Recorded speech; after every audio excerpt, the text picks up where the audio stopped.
I'm Rumor. Thank you for joining me today with quite a miscellaneous potpourri of things to share with you, I guess.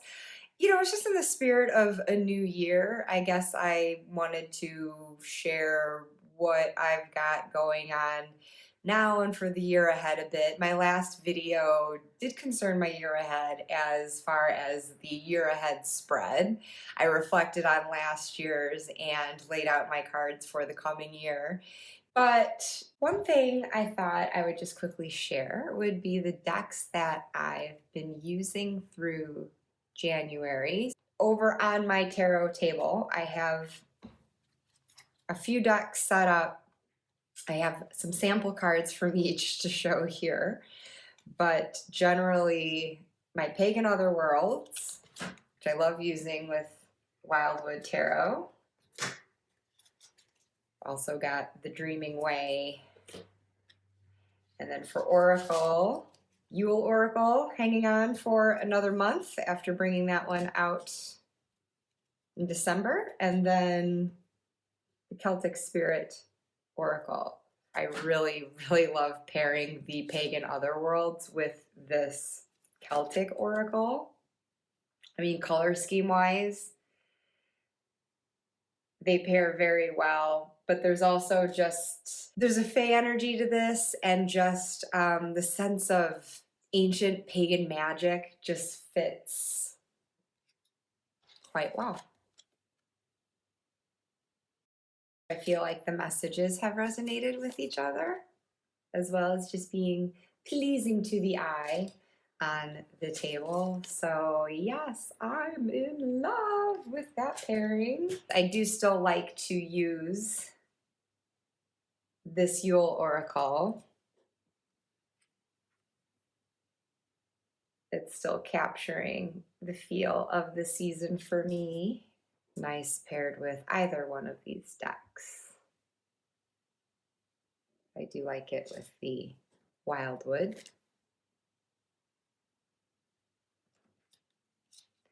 And then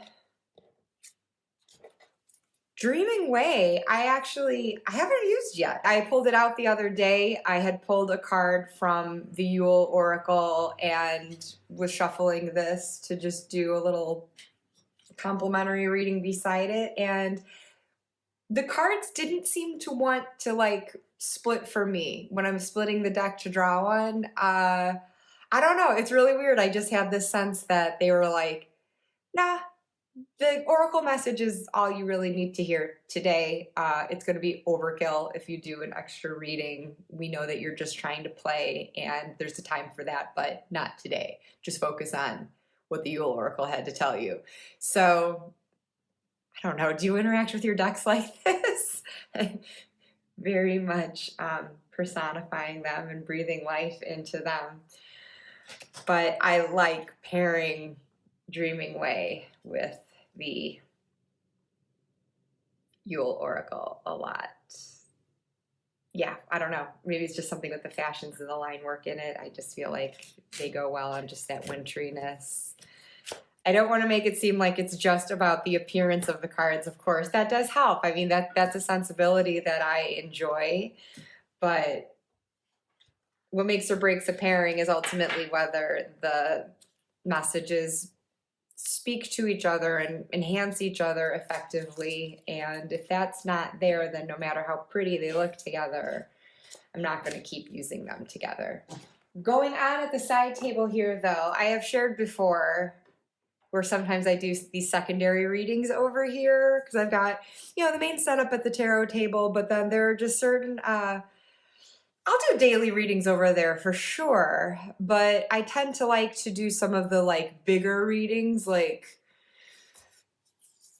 the bigger picture, or maybe more spiritual or ancestral, whatever the case might be, just the type of readings where I want them to stay out for a while so I can like ponder them day after day as long as feels right. So I tend to like have a couple extra decks over here where as I'm just kind of thinking of something, or if I'm just checking in for the day, it's on a much more casual basis, and I won't do larger spreads, and it is something that I'll just kind of keep up for the day and then pack back up. So anyways, these two decks, this is my Anna Kate Tarot, which I got, I think, a year ago, almost a year ago anyway. I wasn't ready to bond with a new deck as yet at that time, so now is that time where I get to know this village of quirky people. Strange looking, but endearing. I do find them adorable in some way, and really kind. They just seem really kind. I get a soft fuzzy from this for sure. And I have just felt like pairing this with the Earth Wisdom Oracle.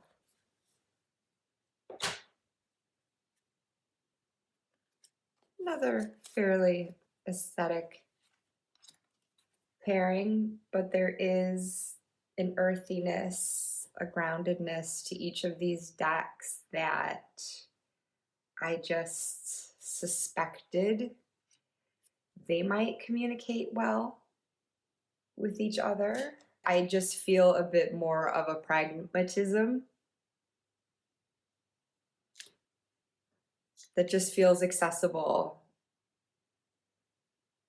and relatable for day to day, even though these are not depicting a time or environment that looks like my everyday. And if this is overarching and more spiritual themes, it's just that way of finding the divine in the day to day. Even the small tasks that we can do, the interactions that we might have with others. So that's just generally how I felt about these and enjoyed them, and I really like them as a pairing together. So that's been fun. Also, as far as new decks, I think in November I got this Diablo deck. I know it says its origins in the gaming world. I'm not familiar with this world. I just think the deck looks cool as hell. And oddly, I really love the gigantic size of it. I mean, I've got big hands. I've got long monkey fingers. And this is big. And I hear people say they can't riffle shuffle it. I can, because I'm a corner shuffler. So if you try splitting it, shuffle at the corners, which obviously I'm not going to do mid-air, not that easy, but against the table, you just kind of shuffle at the corner. You can totally riffle shuffle this. But of course, overhand too, still a bit unwieldy, but I just think it's cool. I like the black and the red and this metallic.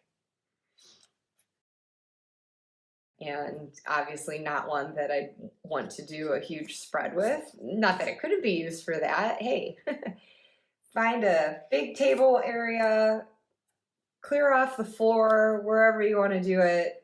You could lay out a full spread with this, but I was thinking more in terms of having this as a focal card that I could use in readings with my Labanco Tarot. 'Cause they look pretty kick-ass with each other, gotta say.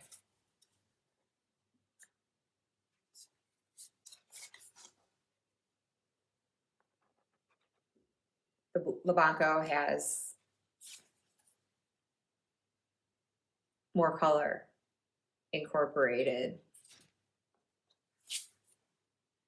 which is nice for not being so limited with this.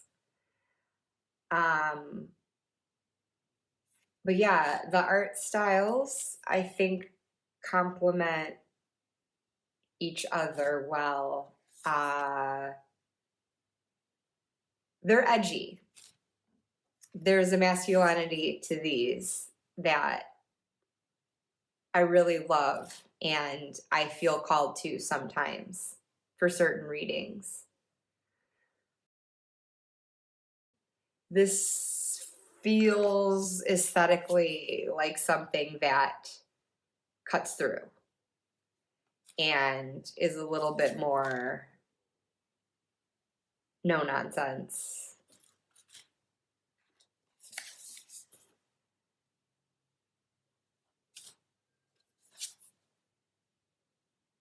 And they're neat. I like them. I look forward to working with these more as the year progresses. So the Labanco I've had for a while now. It's just the Diablo that was a new acquisition. Again, I think I got it back in November.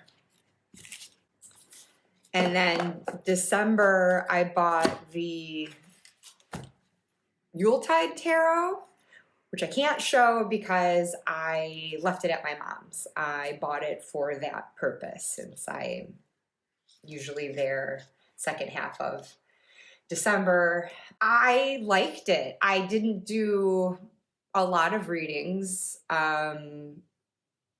maybe a handful while I was in the States, and they weren't large readings. I paired it with the Yule Oracle and pretty much did, you know, the usual central oracle card, and then as I look at it, a let go and a lean in, and that was pretty much it. But I really liked it because obviously it matched the holiday time. It had the references to gifts and candy canes and snow and candles and I don't know, just all the like warmth and cheer and festivity that the holidays bring. And so I thought it felt like if it thematically fit very well with that time. But then of course opening it up a bit beyond Christmas. I mean, it felt very Christmassy, but it does open it up more to the Yuletide. And the major arcana is very cool, where you see kind of transcends time. It feels a little more old-timey,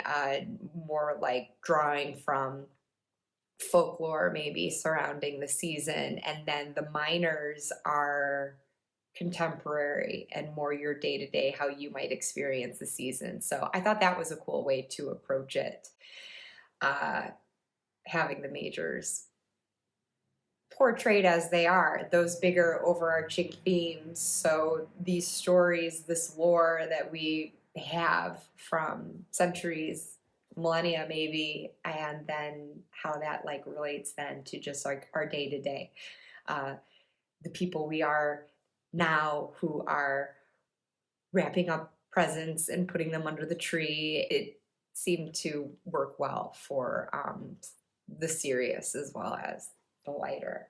So I guess what I want to go into now is studies. There's the carryover from last year, still in the thick of the, well, not the thick of, it's winding down now. Just one last season to go with it, really. The Decan Walk. I've been following Marlena Teresa's journey with it specifically since last year, and my main textual resource for that has been tarot and astrology, as well as watching Marlena's videos on it, because she cross-referenced across more texts, podcasts, blogs, you name it. And it's been cool because Marlena has also created her own spreads for each Decan. And I will leave it to her to explain what Decans are in Decan Walk. If you want to look into that, I'll link her channel below.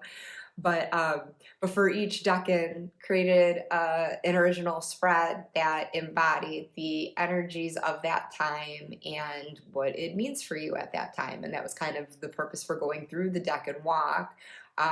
Well, I mean, for me, I certainly wanted to learn what the inspirations were for the Rider-Waite-Smith Tarot and some of the meaning and symbolism that we find in each card that was influenced by the zodiac, the planetary influences, what have you. And also what I thought was the coolest thing and the greatest benefit that I got out of it, aside from helping me learn even more about the tarot and the layers of symbolism to be found in the cards and sort of the rationale for why the RWS approaches certain cards the way it does, where you might diverge from it numerically. It did help reconcile some of that. But what I thought was like the coolest part of it was just reflecting on how that card and that Decan's energy was translating into my life at that time, and seeing if it resonated with me, and journaling about that. And of course, year by year, those influences, I would imagine, would affect me differently. So I'm glad to have the log that I do in my little journal here, that I can look back and see, you know, how it was affecting me in 2023 and now for these last few going into 2024, and if it's a similar way or a different way. And speaking of my journal, I would love to say that I was super consistent with this.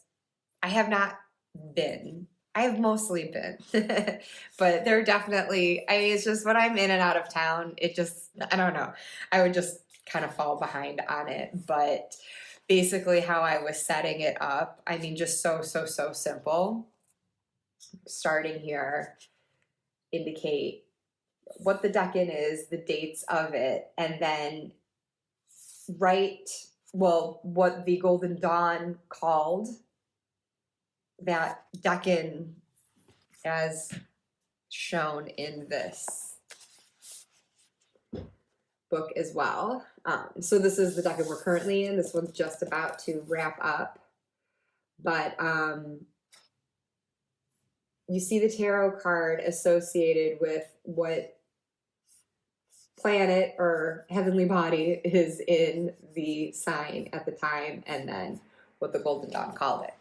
And the sentence that I would write here then came from the Heavenly Bodies astrology cards, because, for example, I pulled the ones for the sun in Capricorn.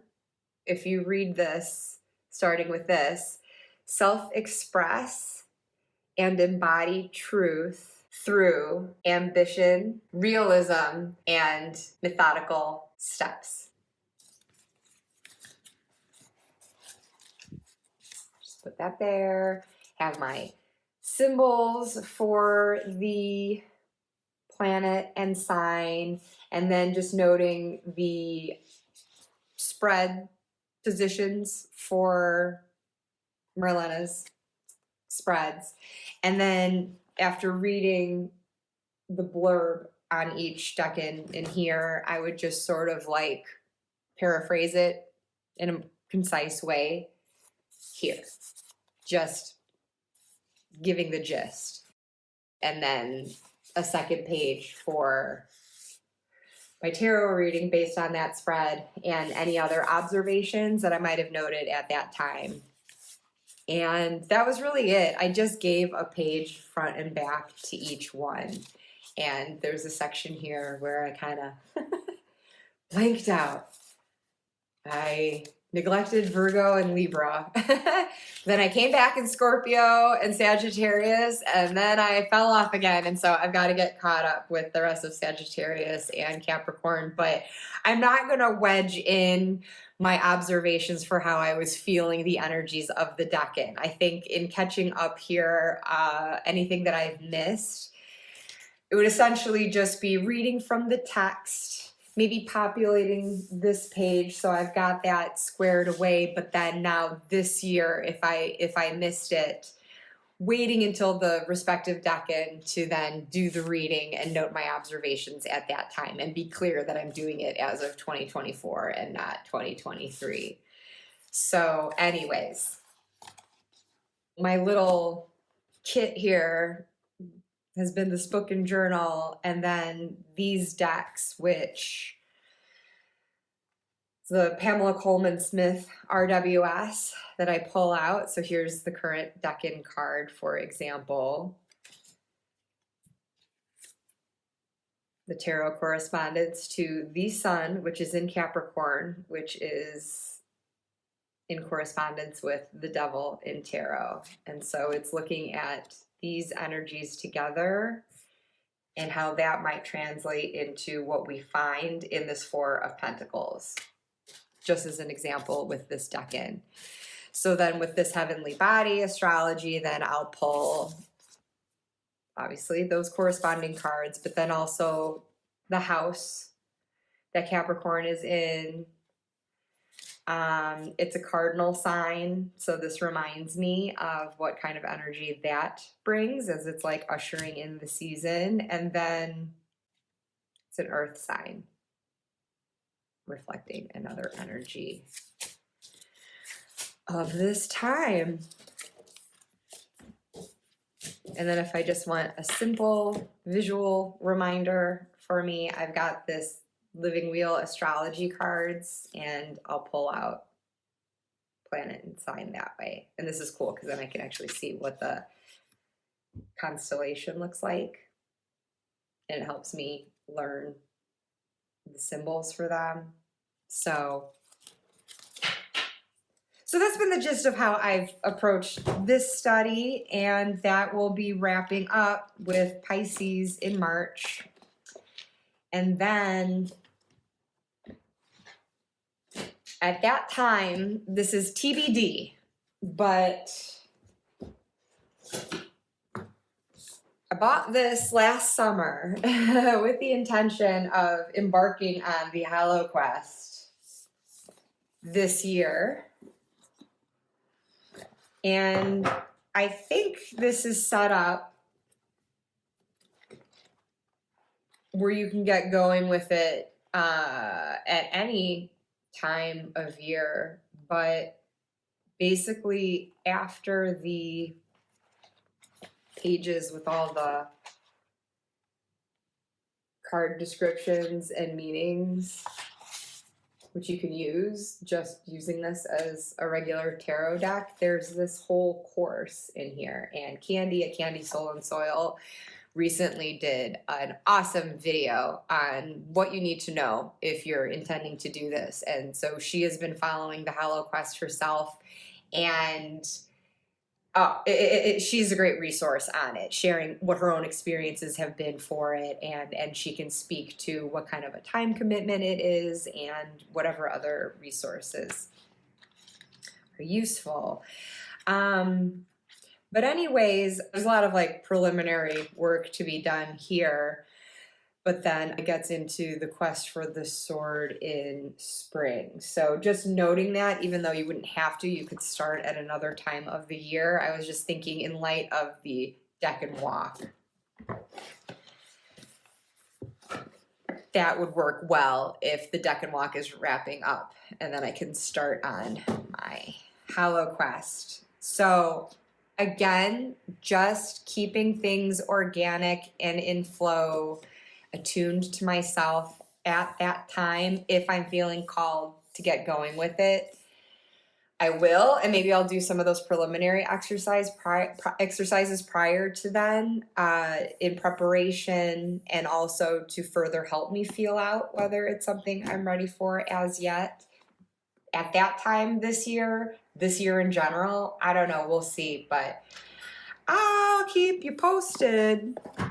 I don't know, because for the time being, something I have already initiated for this year, and I would really like to focus on. So I don't like to spread myself too thin in my practice. I want to do what is feeling right at any given time because I assume that that's what I'm needing at that time. And if I try to wedge too much in, as much as I am a lifelong learner, I love to learn new things.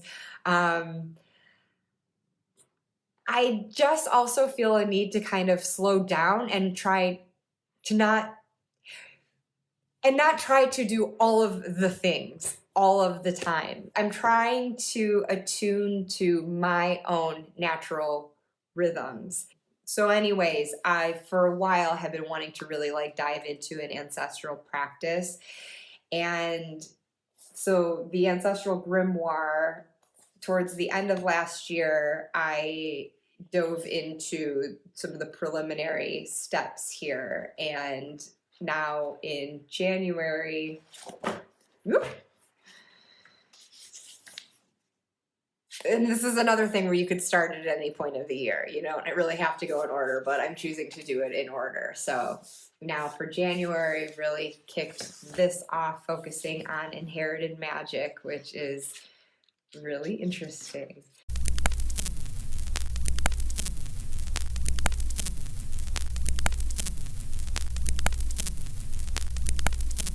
So this is something I just want to make sure that I stay dedicated to and consistent with. And so I don't want to overload with too many other things. Meanwhile, this is what I've picked to be my ancestral grimoire. Look how big it is. Oh my God, it's just what I wanted for this though. And I got this because I associate, as many people do, the tree with our ancestors, those roots that reach down, the branches that reach up. But look at this double clasp. Oh my God, oh my God.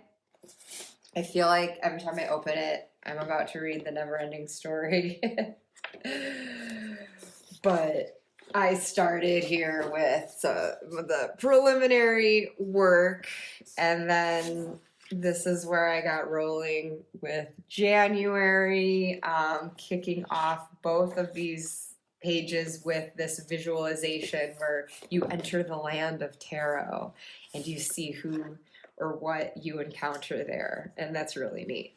And my tools alongside this have been this pretty little vintage looking pouch, the Relative Tarot,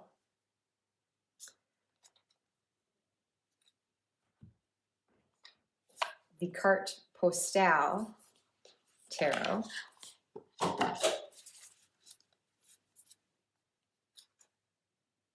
and for whatever reason, since towards the end of last year, whenever I used this deck, I really felt called to pair it with the Southern Gothic Oracle. I just like how these two speak together. And aesthetically, you can see, just complement each other. So I remember when I got this Carte Postale, I had already had the Relative Tarot, and I was really concerned, like, oh no, are these going to be a bit redundant with each other because they do have these vintage photographs? But I mean, one thing that's certainly different is that with the Relative Tarot, it incorporates some of Pamela Coleman Smith's artwork from the traditional RWS in conjunction, where these are just more like straight up photos. Another thing that I found useful is actually having two different tarot decks in conjunction with each other, because it becomes necessary, depending on the exercise, to draw just from the major arcana cards, just a court card, just a minor arcana. So having the two decks allows me to have one already divided up, so I can just keep this deck separated out like that. And when I'm instructed, basically in the book, to draw from one type of card versus another, then it's ready for me to do that. And then if I want to go further then with the reading and have the ability to shuffle it all, get all 78 cards into the mix of it, then I go to this. And that's been working well for me so far. Because, my God, that would just be a pain in the ass if I wanted to shuffle the one all up and then have to re-separate it out. So now I don't even have to think of it. They're just, yeah. And they do just look, whoop. Yep, I just dumped a bunch of cards on the floor. They do just look nice together. Yeah,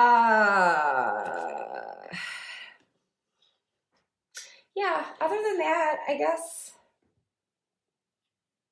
one thing I wanted to share is just like one of those beautiful synchronicities in cards. In addition to the year ahead spread that I did in my last video for 2024, I also did my first grief reading of the year, which is something that I do on a little table over here. And I do that using the Somnia Tarot and Mysteries of the Black Madonna Tarot. This time, though, I decided to use a pairing. I saw Candy, a Candy Soul and Soil, use once, I believe. She paired the Somnia Tarot with the Into the Lonely Woods Oracle. And so I thought I would try that.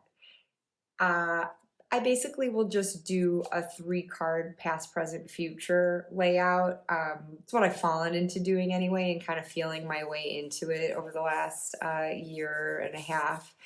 And I only do it when I really feel the need to, when I just kind of want to check in with myself, because basically the past, present, future of it is, where have I been, where am I now, and where must I go in this grief journey? So I just wanted to share the reading for kicking off the year, what I got for where I must go. So looking ahead.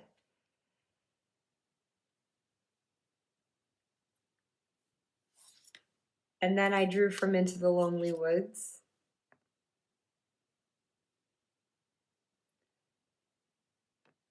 The Well.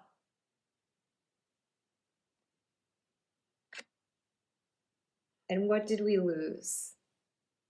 And it's about the wake of a loss, the parts of ourself that we can lose with that. And this was following my year ahead spread. And after the whole reflection that I gave on my 2023 spread and life experiences and feelings at that time, I just feel this coincided so beautifully with what I was talking about. Talking about losing my spark and not really feeling like I was living up to my potential and putting out there all that I really do have to offer, and just feeling a little lost. So how lovely, that this just embraces, especially like the Ace of Cups. My cup just runneth over seeing that. I just feel so very inspired by this. And anyway, I just wanted to share that as like a lovely reinforcement of ideas that have come about in my readings so far this year, and just as an example of why I love this practice so much. Working with tarot and oracle, it's just one of those really beautiful, special moments that remind you why we do this. I hope your 2024 is off to a great start. Thank you for hearing me out on all this random ass stuff here, and I will see you next time. Bye.